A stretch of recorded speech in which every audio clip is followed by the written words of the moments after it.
This plantation is just off the edge of Ardeer Park. It's thought that this area was where the Piperheugh or Piperheugh village was located. Recorded as being ruinous in 1837, it had at one time between 14 and 16 houses. All that's left now are some hollowways that may have been where tracks or lanes came in, some possible building platforms as the site of individual houses. There was a Piperheugh or Piperheugh Plantation at the junction of the road going down towards Dubbs and Todd's Hill, but even that plantation is no longer present.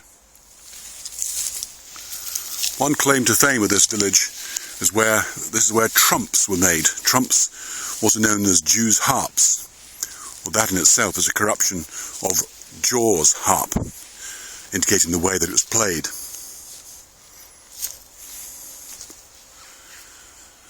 Pipers might mean beggars, and the Piperheugh or Haw part refers to a steep slope or to a dell.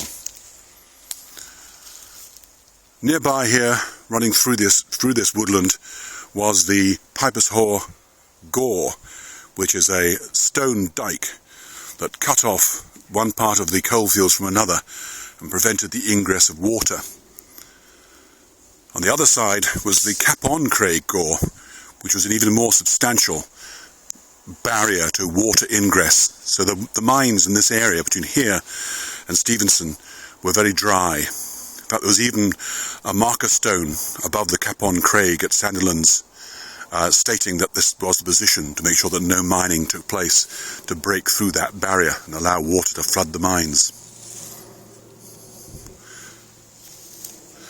The reasons for the demise of this small village, which was quite old, it's certainly shown on some of the older maps, is that the area was taken over by the Ardeer estate. That's the Reverend Patrick Warner, although in those days it was called the Dovecothall estate.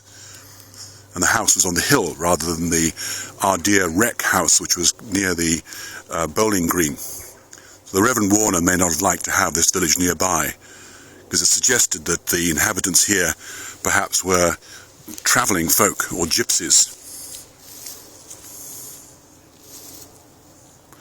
Another suggestion is that the village was completely inundated by sand. There are records that the dry summers resulted with high winds in bringing in sand to several feet in depth, and that ruined the surrounding fields and possibly buried the village, resulting in its abandonment.